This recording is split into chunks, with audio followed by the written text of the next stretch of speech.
आज मैं आपको एक ऐसी कहानी बताने वाला हूँ जो आपके दिल और मस्तिष्क को हिला कर रख देगी। अगर आपके हौसले में जान है तो आपके शरीर की कमियां भी आपको सफल बनने से नहीं रोक सकती है।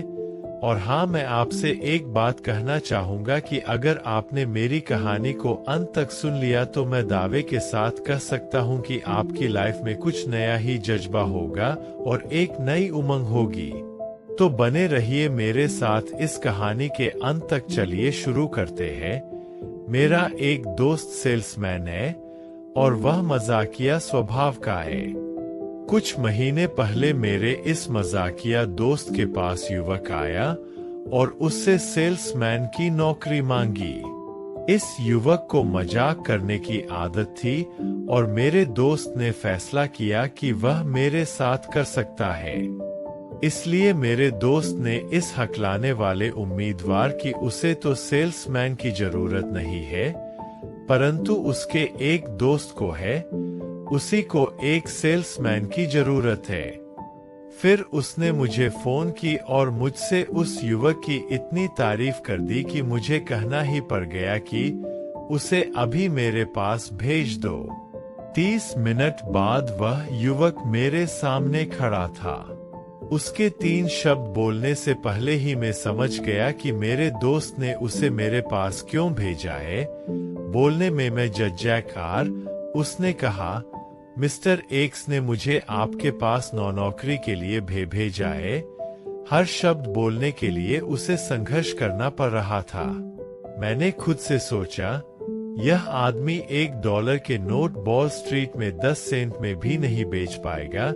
मुझे अपने दोस्त पर गुस्सा आया, परंतु मुझे उस युवक से सच्ची हमदर्दी भी थी। इसलिए मैंने सोचा कि कम से कम उससे कुछ विनम्र प्रश्न तो पूछ लिए जाए ताकि मैं कोई अच्छा सा बहाना बना सकूं कि मैं उसे काम पर क्यों नहीं रख सकता।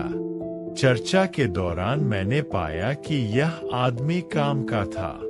उसमें वृद्धि थी, उसमें आत्मविश्वास था, परंतु इसके बावजूद मैं इस तथ्य को नहीं पचा पाया कि वह हकलाता था। आखिरकार मैंने उससे इंटरव्यू का आखिरी सवाल करने का फैसला किया, आपने यह कैसे सोचा कि आप इस जॉब में सफल हो पाएंगे?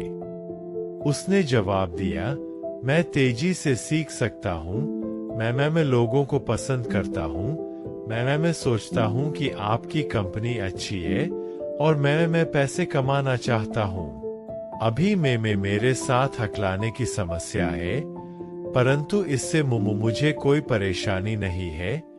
इसलिए मुझे नहीं लगता कि इससे किसी और को भी कोई परेशानी होगी। उसके जवाब ने मुझे बता दिया कि उसके पास सेल्समैन बनने की सचमुच महत्वपूर्ण योग्यता थी। मैंने तत्काल उसे मौका देने का फैसला कर लिया और आपको यह जानकर हैरत होगी कि वह एक सफल सेल्समैन बन चुका है। अगर बाकी बड़ी योग्यताएं हो तो बोलने वाले व्यवसाय में हकलाने की आदत भी आपकी सफलता की राह में बाधा नहीं बन सकती। इन 3 उपायों का अभ्यास करें ताकि आप छोटी छोटी बातों के बारे में सकारात्मक रूप से सोच सकें। अपनी नजर बड़े लक्ष्य पर लगाए रखें। कई बार हम उस सेल्समैन की तरह होते हैं जो सामान बेचने में असफल रहने के बाद अपने मैनेजर को बताता है, परंतु मैंने ग्राहक के सामने साबित कर दिया कि वह गलती पर था। बेचने में बड़ा लक्ष्य सामान बेचना होता है, बहस में जीतना नहीं होता।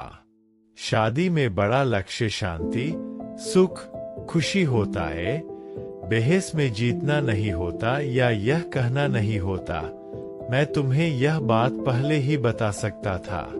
कर्मचारियों के साथ काम करते समय बड़ा लक्ष्य उनकी पूरी क्षमता का उपयोग करना होता है। छोटी छोटी गलतियों पर उन्हें नीचा दिखाना नहीं होता। पड़ोसियों के साथ बड़ा लक्ष्य आपसी सम्मान और दोस्ती होता है।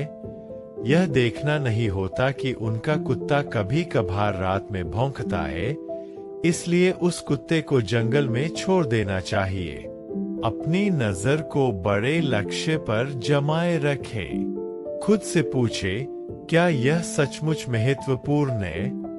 नकारात्मक रूप से उत्तेजित होने के बजाय अपने आप से पूछे, क्या यह मामला इतना महत्वपूर्ण है कि मैं इस बारे में इतनी चिंता करूं? अगर आप खुद से यह सवाल पूछेंगे तो आप छोटे छोटे मामलों पर कुंठित होने से बच सकते हैं।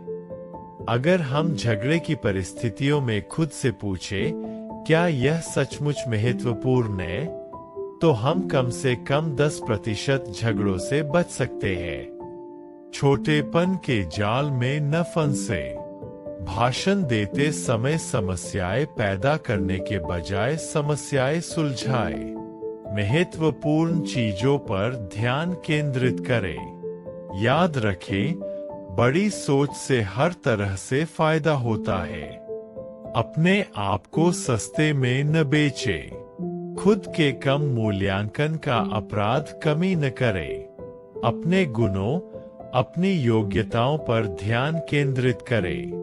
यह जान ले, आप जितना समझते हैं, आप उससे कहीं बेहतर है। बड़े चिंतक की शब्दावली का प्रयोग करें। बड़े, चमकीले, आशावादी शब्दों का प्रयोग करें। ऐसे शब्दों का प्रयोग करें जिनसे विजय, आशा, सुख, आनंद के भाव निकलते हों। ऐसे शब्दों का प्रयोग न करें जिनसे असफलता, हार, दुहक के निराशाजनक चित्र बनते हो। अपनी दृष्टि को विस्तार दे। सिर्फ यह न देखे कि क्या है, बल्कि यह भी देखे कि क्या हो सकता है। चीजों, लोगों और खुद का मूल्य बढ़ाने का अभ्यास करें। अपनी नौकरी के बारे में बड़ा दृष्टिकोण रखें। सोचे, सचमुच सोचे कि आपकी वर्तमान नौकरी महत्वपूर्ण है। आप अपनी वर्तमान नौकरी के बारे में क्या सोचते हैं, इसी बात पर आपका अगला प्रमोशन निर्भर करता है। छोटी छोटी बातों से ऊपर उठें। अपने ध्यान को बड़े लक्ष्यों पर लगाएं। छोटे मामलों में उलझने के बजाय खुद से पूछें, क्या यह सचमुच महत्वपूर्ण है? तो कैसी लगी ये कहानी आपको? अगर अच्छी लगी हो तो वीडियो को लाइक और चैनल को सब्सक्राइब जरूर कर दे ताकि इसी तरह की मोटिवेशनल वीडियो आपके लिए लाते रहें। बड़ा सोचते जाएं और बड़े बनते जाएं। धन्यवाद।